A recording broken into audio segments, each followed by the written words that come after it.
Hello, and welcome to another episode of I Just Want to Be Included. My name is Veronica Olson, and today my friend Sarah is back, and we continue our conversation about the long road of mental health. As parents, we've both dealt with mental health and kids who are struggling, have had to find the resources and the right kind of help. It's a daunting task, and one that requires a lot of patience and also a lot of advocating. It's another difficult topic, and as always, I ask that you listen with an open heart and mind. The goal of this podcast is to bring humanity to difficult topics. Every day, we are surrounded by people who are struggling in one way or another. We need to start showing compassion, even if we don't completely understand what they're going through. As always, anything said in this podcast is based on personal opinion, experience, and thoughts. Nothing said should be taken as professional advice. Everyone is different. Every situation is different.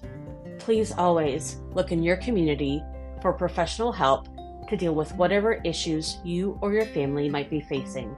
Enjoy the episode.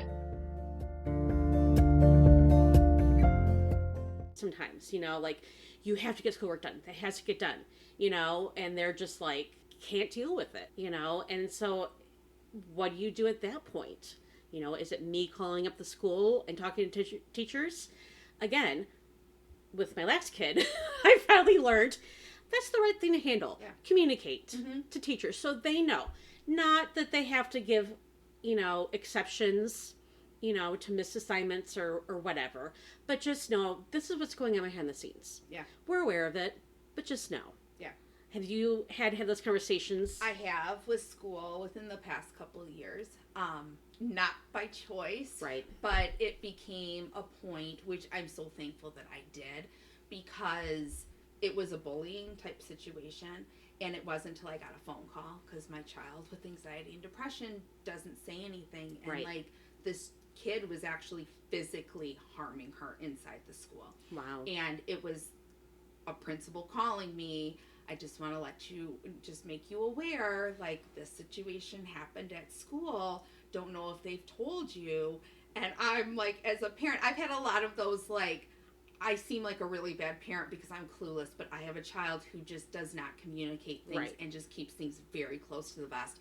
And it was a thank you for letting me know. And then we have that hard conversation. But then I went in there and I had to explain to the school how their actions of trying to mitigate and try to fix the situation by putting these two kids in a room together actually created harm.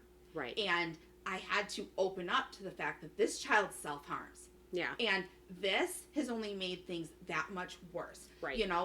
But after we had that conversation, and I it took a lot, because I am not one who likes to talk about those types of things with people who don't even know me. And this was my first real, hello, here's Sarah, the introduction to the school, and we're having this kind of conversation sitting inside. But I felt it was super important, and I said it in front of my child. So it wasn't I'm not trying to hide anything. Right. I'm outing you here, but yet at the same time, this is a safety issue and you need to know. Yeah. But I can tell you that principal has called me multiple times, because now the school knows. Yeah. And there's been teachers who've come, hey, we're concerned. We saw marks, we saw whatever.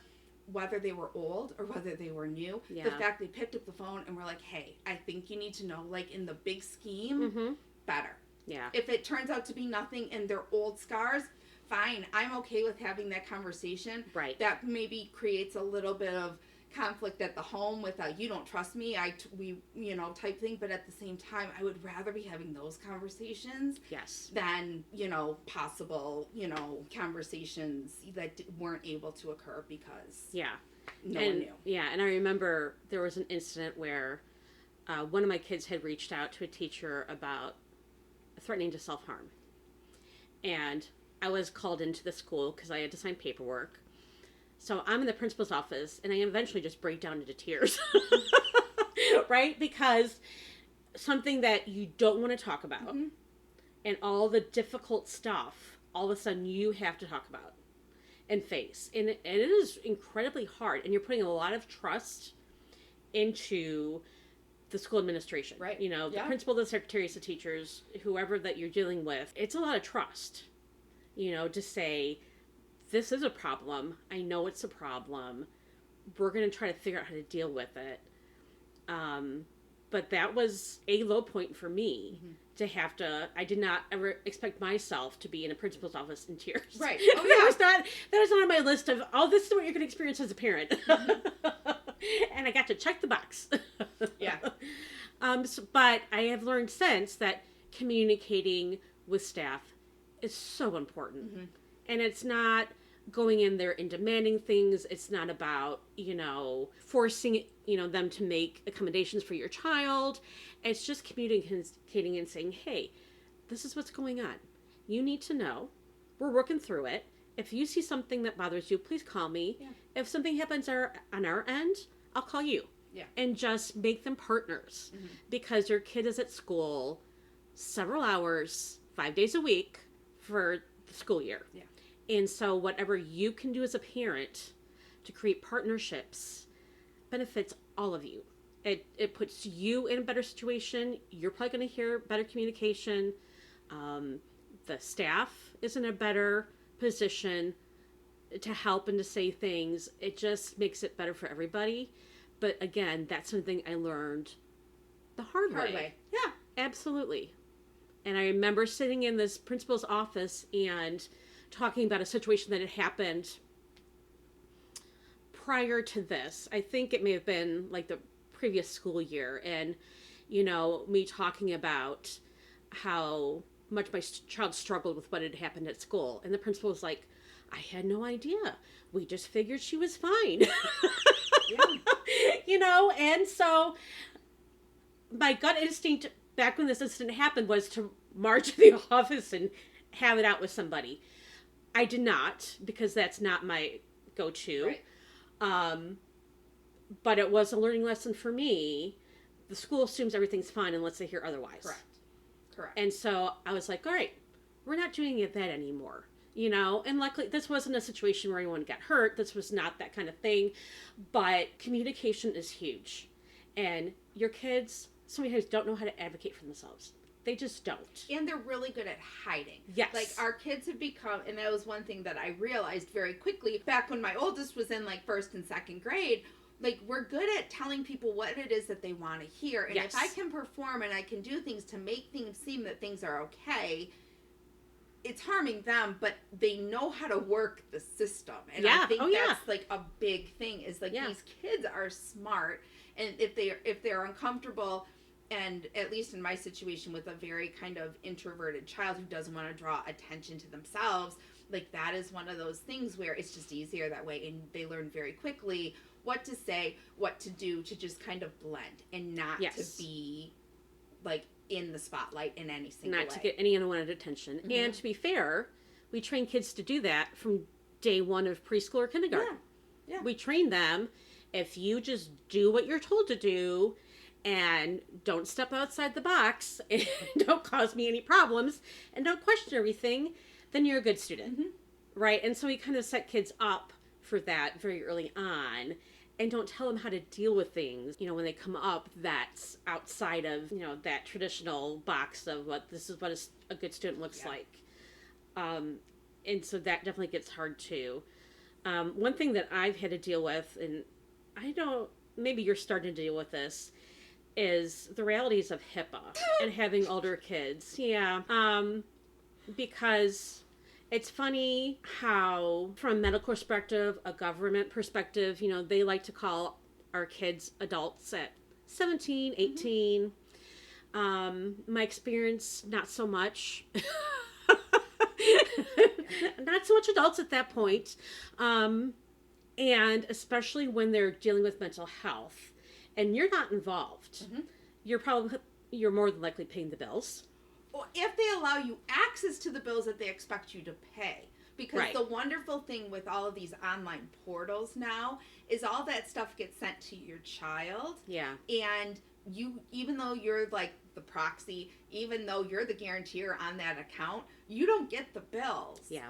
And so if they choose to share them with you, right, you know, you're still expected legally to pay them, but, yeah. you know, it's this funny fine line that they have with all sorts of different things. It is a very funny fine line, and also expecting kids to navigate just the information and to make decisions about medication and about health care at that age, and to keep parents out of it. I remember when our oldest daughter, she was probably 20.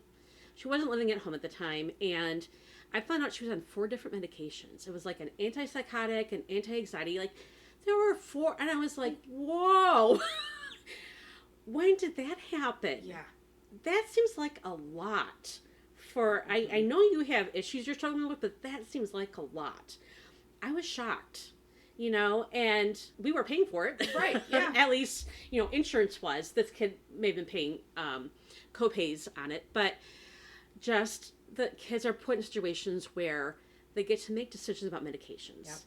And will just take whatever's handed to them and assume that this is what they need to do without any outside counsel was really scary to me. Yeah. Yeah. And it's interesting because learning from others whose kids are a little bit older, like I'm very thankful where we are with my oldest right now. There's a lot of conversation that is occurring, but we right now, like, they're very complacent with anything, and it's like, well, you think I need to increase this, then I'm just going to do that. And so it's this hard line to navigate, like, this is your body. Yeah. I can tell you from an outside perspective, things don't look right, and we probably should. Like, this is not a normal feeling. It may feel normal to you, right, because you've been at this kind of blah state for so long, but things could get better. But when they're in these states, they can't make logical decisions for themselves. Yeah. And thankfully the provider that we have now is kind of will give guidance, I feel, but like I want you to kind of talk this over. Right. Like talk to your parents. Like let's talk about this and see what it is that you want to do. Yeah. But it's kind of scary because I have a child who right now is like, I don't need medication anymore. Yep. Worst decision that could possibly happen. And so then as a parent, I'm like, I understand that you don't want to take this anymore, but that's a really good conversation you can have with your provider when we go back in, and you can, here are the reasons why I think this might be a good idea to continue or to actually increase your dose. Right. Your provider will tell you their type of thing, you know, like, and to have these kind of conversations, but to know that they have the power to just, I'm done. And there's nothing that can happen. Yeah. Nothing. Like, it's just nothing because they have that power. And honestly, when you're not in a right space mentally and allowing them to make those types of decisions, you have to have a lot of trust in the providers. Yeah. Like, that, you know, they're kind of keeping an eye on all of this. Yeah, and when, you know, like for us, when we have kids that move away, they're no longer in the home, or no longer even in the city, so they're looking at other resources, other providers that you don't know. It was an eye-opening thing for me. And it's not about trust as much as, like, my kid's 19. Yeah. You know? And I know they feel like they're an adult and they're grown up, but they're not. Yeah. And, you know, when you're dealing with these mental health issues, your judgment is just skewed, right? 100%. Yeah. So that has been a huge, huge eye-opener for me. I will say the best thing I've done for that is just, and it took us a long time to get there, was keep the channels of communication open. So, you know, our child who is now in her 20s knows that if she starts struggling, she can always pick up the phone and call me. Always. I'm having a rough day. You know, this isn't going well. She can pick up and call me. And I'm not going to tell her what to do, but I'm going to start asking questions and see where she's at. But it took a while to build that. Yeah. That does not come automatically. It was kind of, you know, her reaching out to me and saying, you know, I hear what you're saying, and I hear that you're hurting. Come home for a couple hours. You know, don't be by yourself. Have you done this? Have you done that? You know, but it took a long time to get there, I feel like. Fortunately, we're there. But it was not like an easy road to get there. And so now we have a relationship of they will come home when they struggle and they will reach out. But man, for kids that and parents that don't get there, that is very scary. So let's talk about something else that I have totally failed at. We're just laying it out here. Why not? I've got a long list. It'll take us into 2024. Taking care of yourself as a parent while your kids are struggling. And I know this has been huge for both of us. Mm-hmm. I've got 4 kids. You've got 3. Yep. I have never done a good job of taking care of myself. Even when my kids were just normal kids. Yep. Yep. And then you throw on to that some of these other issues we're dealing with. And yikes. Yeah. If I could go back and do anything different, it would be to start finding ways to take care of myself. Yeah. And having the self-awareness to know that you need to snap out of it. Like, you know what I mean? Like, that something has to change. Like, we need to change something about what's going on right now because this is not a good thing. Right. And having that self-awareness instead of just kind of digging this hole, you know, because to be honest, this isn't easy. Like, none of this is easy. And there's this up and down, and some days are great and like it's there, but it's in the background. And then other days it's impacting every part of your family. Right. It's impacting other people. Like, and you're just trying to just make it through the day. And so self-care is one of those things that I'm getting better at, probably out of necessity. Yeah. Where it was like almost like I was drowning and this is not working. Yeah. For me, I self-isolated a lot.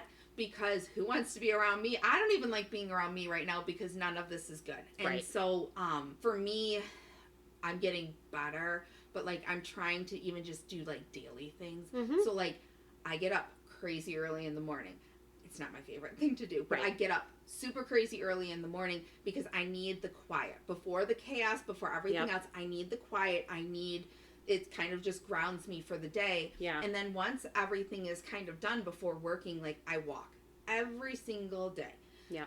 My husband's coming with me now because I'm dragging him because it's also good for him for his self-care, which he's not a morning person, so this is really bad for him. Right. But I think it's really important because it just kind of sets things a little bit better. And when I don't, for whatever reason, it just kind of makes things kind of funny.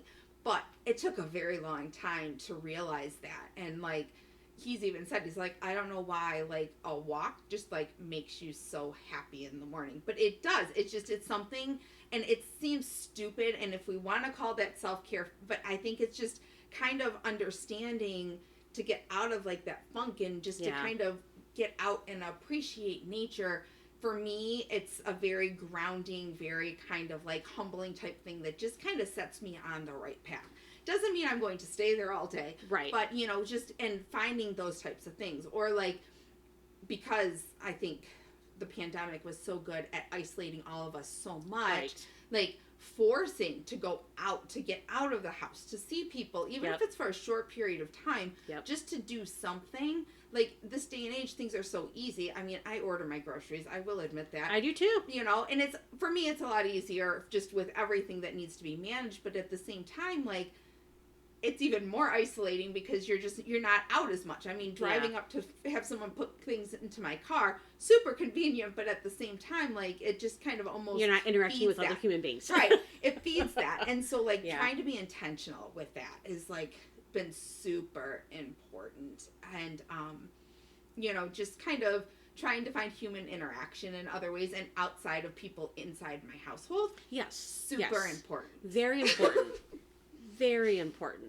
And, you know, I'm good at walking, but I'll do it for a while and then I go into a slump or winter hits here in Michigan and walking is not what I want to do.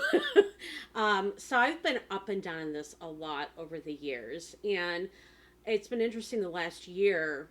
I've had people ask me, have you guys gone to therapy? You know, me or my husband.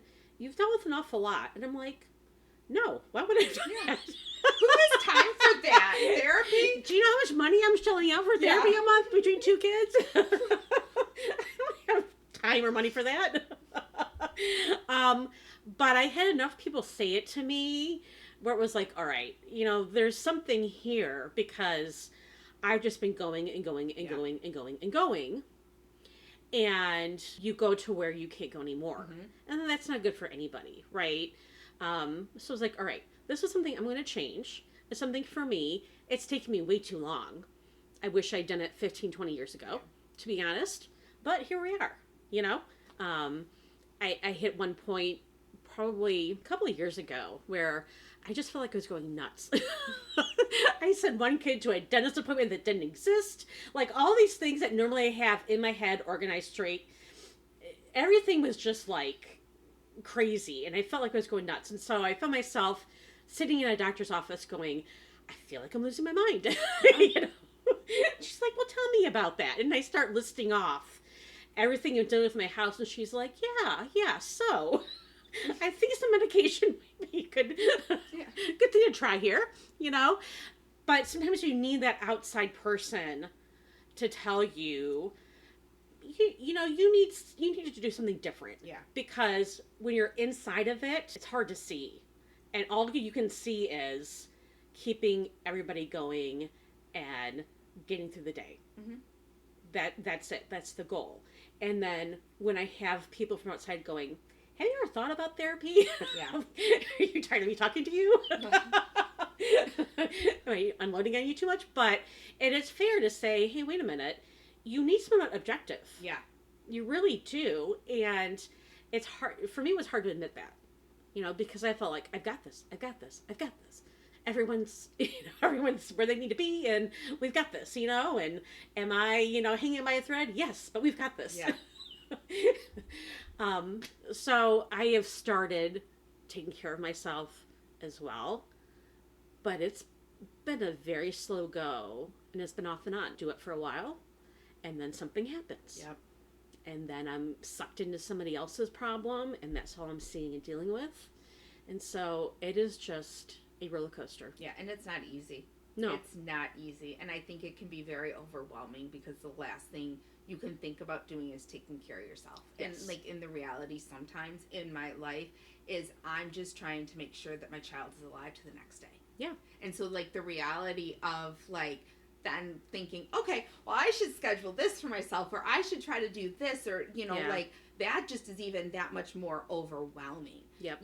And I think sometimes just the managing of the day-to-day just gets to be so much that you get up and you do it, and that's how we were trained to do, right? Yep. So we keep going, and we do the next thing, and then it's like Groundhog's Day the next day, and we're just doing, and putting out little fires here and there, but really neglecting ourselves, which is doing nobody any good. No. But, trying to prioritize that is just so hard. Yeah. We are not told to do that early on in life with kids. It's like everybody else comes first. Mm-hmm. Everybody else. And obviously taking care of our families is a pretty high priority, but if we come unglued, then everything falls apart. Everything falls apart. The reality is it's just going to be an even bigger dumpster fire because the one firefighter is just gone. That's right. That's right.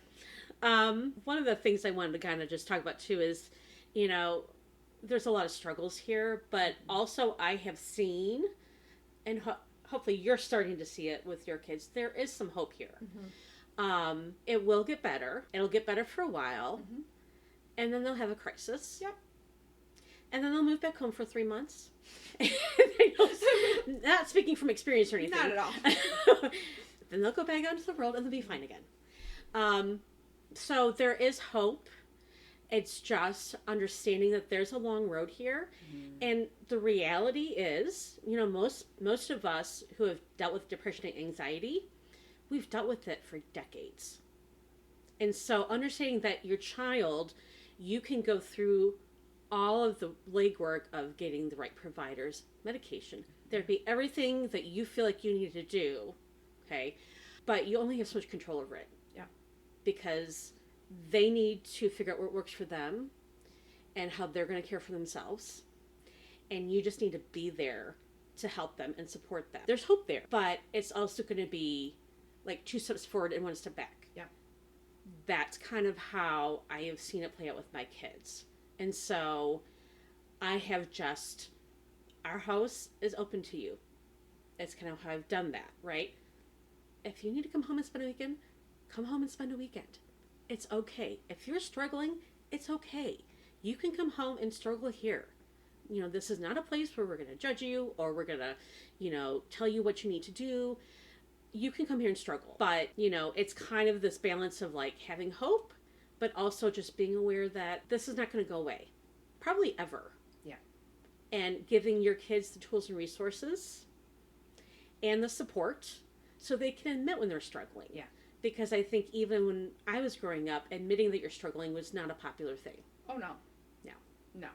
And I think, like, it's important, and I keep trying to tell myself, like, you're putting all these, you're trying to give them these resources, and you're putting all these things, but they're writing their own story. Yes. And there are going to be times when they are going to just push all of those resources aside, and you're there to support them and to try to help them through that and to kind of guide them the way. But at the end of the day, like, this is their body, this is their story that they're writing, and you really don't have the control that maybe the world wants you to think that you do. You do not. You know, you and really don't. And that's the thing, like, and conversations in our house, like, whether it's about medication or whether it's about those types of things, where it's your health and your safety is a concern, and it is a priority. Right. But this is your story that you're writing. This is your body. This is your story.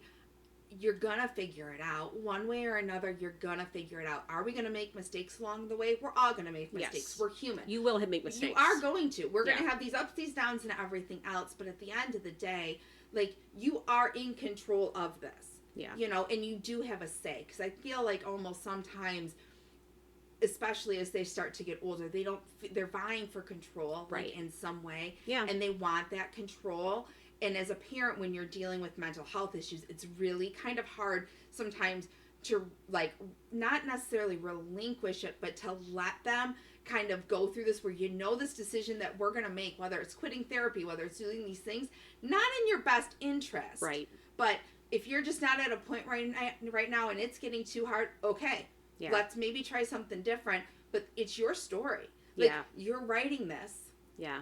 Would I write it a different way? Probably. Right. Because it would be a lot easier for you. And it probably for me in the big picture. Who wants an easy life? But, not me. And I think that's very important, like, is to remember, like, they're writing this story. Like, this whole thing, like, this is their story to write. Yes. Like, we were given our opportunity. We made our mistakes. We've got those dark chapters, like, and they're going, the reality is that everybody's going to have them. Yeah. And as a parent, it's hard because you don't want to see your kids struggle. And no, you want, no, absolutely not. like, things to be easier. And I always keep saying, like, life shouldn't be this hard. It's hard enough to just be a teenager, let alone to have to deal with these things. Like, life is just hard enough as it is. Yeah.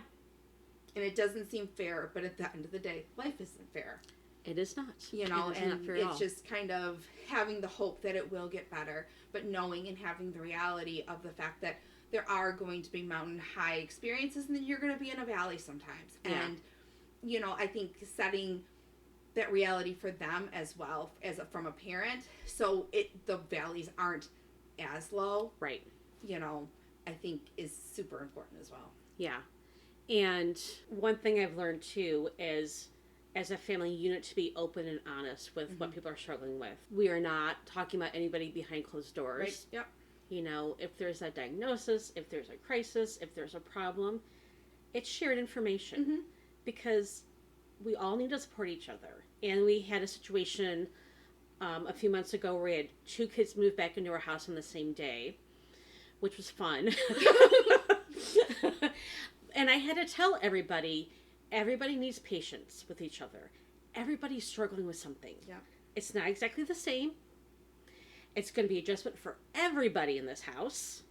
Those of us who are already living here versus you coming back from being off at college or, in a house with other people, wherever you were at. But we're also being open about what's going on. We're not hiding the struggles behind anything, because that does not do anyone any good. And even though we don't always get along or agree, we should be here to support each other and help each other out, because even if you don't have the exact same struggle, you've all struggled.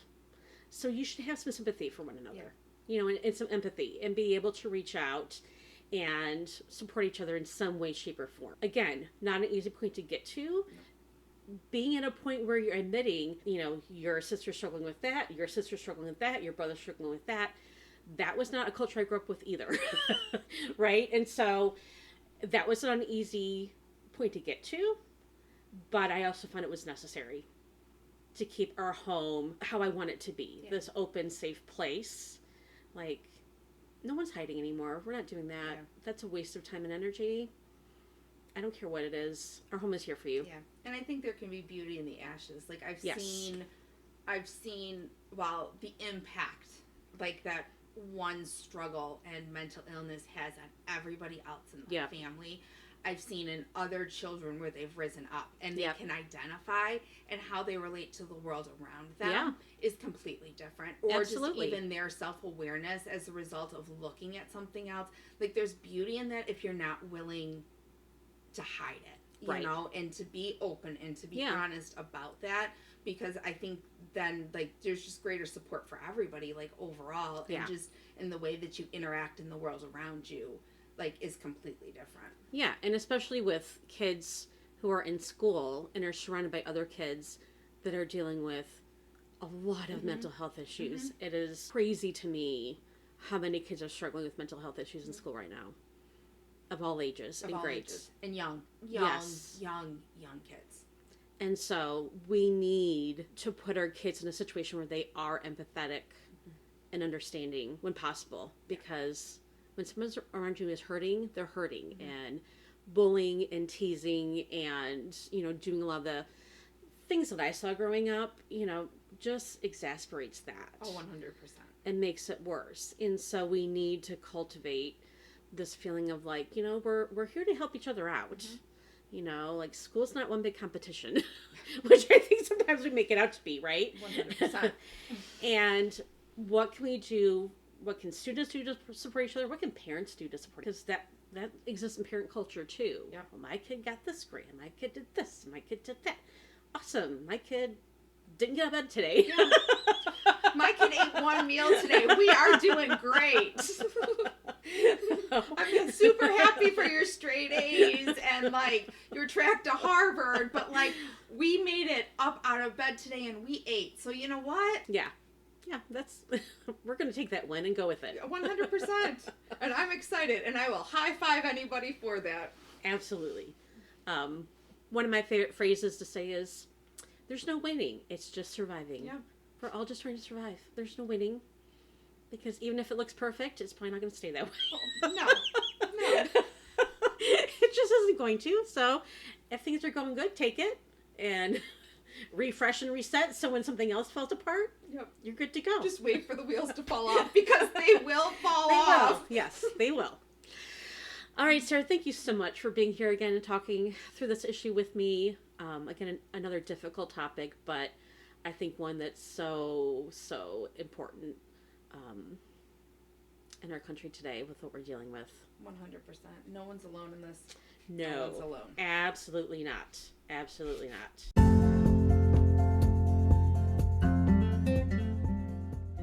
Thank you for joining me today. And thank you to Sarah, who was willing to sit down and talk through these issues with me. I hope this has been helpful to you on some level. Hang in there. We are all doing the best we can. Have a good week.